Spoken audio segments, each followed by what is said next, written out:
Video کو like کریں، ہمارے چینل کو سبسکرائب کریں، بیل آئیکن ضرور پریس کریں اسلامی موضوعات پہ ہماری نیو ویڈیوز سب سے پہلے دیکھنے کے لیے۔ یہ کہانی بادشاہ کا عکس۔ بسم اللہ الرحمن الرحیم۔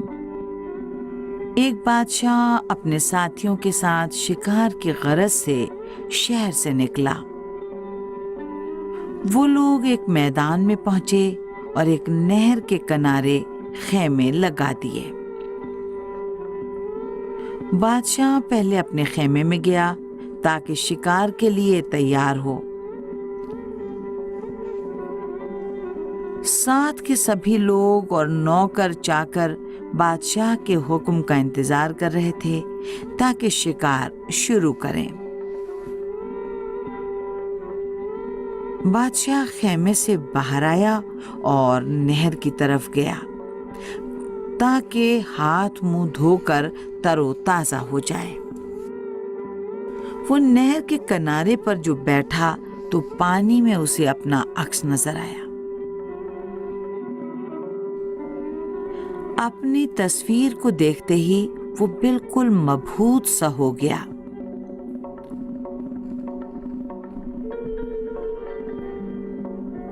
وہیں پڑے ہوئے ایک پتھر پر بیٹھ گیا اور ایک ٹک اپنے عکس کو دیکھنے لگا۔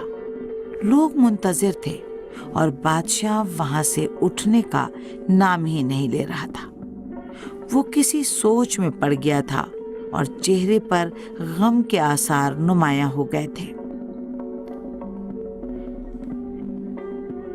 ایک طرف بادشاہ غم میں ڈوبا ہوا تھا، دوسری طرف اس کے ساتھ آئے ہوئے لوگ حیران و پریشان تھے۔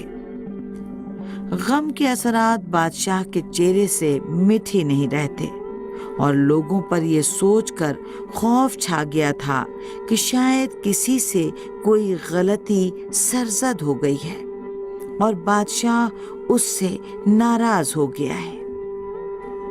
کسی میں بھی ہمت نہیں تھی کہ بادشاہ سے اس کی پریشانی کا سبب پوچھے۔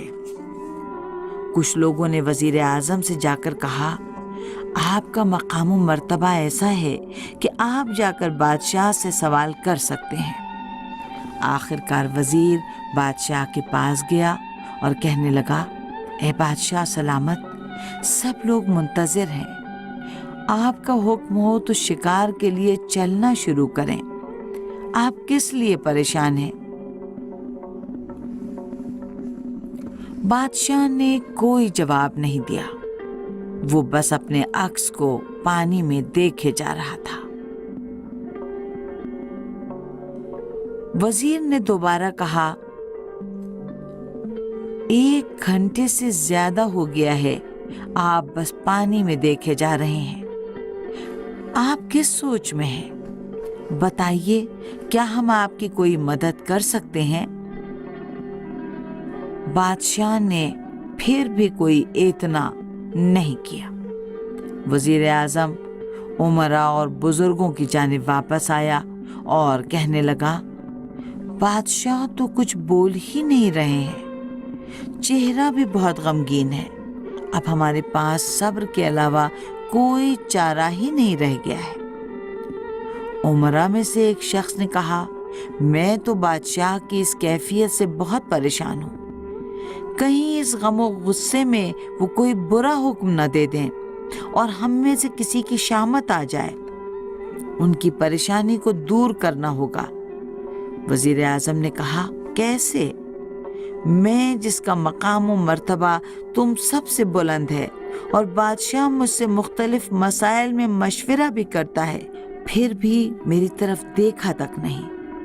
اس شخص نے کہا، بہتر ہوگا کہ درباری مسخرے سے مدد لی جائے۔ وہی واحد شخص ہے جسے بادشاہ سے مذاق کی اجازت ہے۔ شاید وہ بادشاہ کو ہنسا دے اور اس کیفیت سے نجات دلا دے۔ سبھی لوگوں کو یہ تجویز پسند آئی۔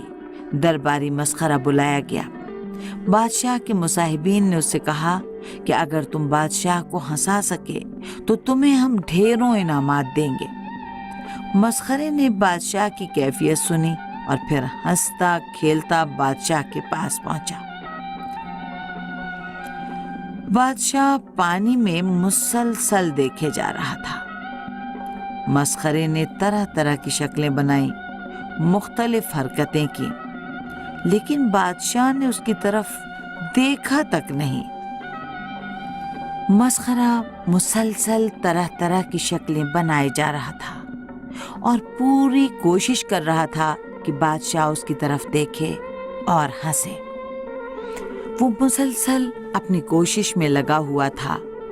آخر کار وہ اس نتیجے پر پہنچا کہ مسئلہ کچھ اور ہے۔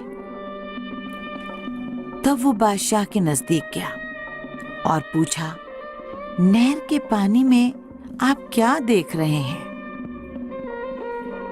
بادشاہ نے نگاہیں اٹھائے بغیر اس سے کہا، میں پانی میں ایک بہت برے آدمی کو دیکھ رہا ہوں۔ مسخرہ سمجھ گیا کہ بادشاہ نے پانی میں اپنی شکل دیکھی ہے اور اسے اپنے ظلم یاد آ گئے ہیں اور اسی پر وہ شرمندہ ہے۔ مسخرے نے ہنستے ہوئے کہا، میں کوئی اندھا تھوڑی ہوں، میں بھی اس برے آدمی کو دیکھ رہا ہوں۔ یہ واقعی بہت برا اور ظالم شخص ہے، خدا اس پر رحم کرے۔ بادشاہ سلامت، آپ اٹھیے اور اس برے آدمی کو نہ دیکھیے، اب آپ میرے ساتھ آئیے۔ بادشاہ یہ سن کر ہنس پڑا اور اٹھ کر اپنے ساتھیوں کی طرف چلا گیا۔ سب لوگ بادشاہ کو خوش دیکھ کر خوش ہو گئے اور شکار کے لیے چل پڑے۔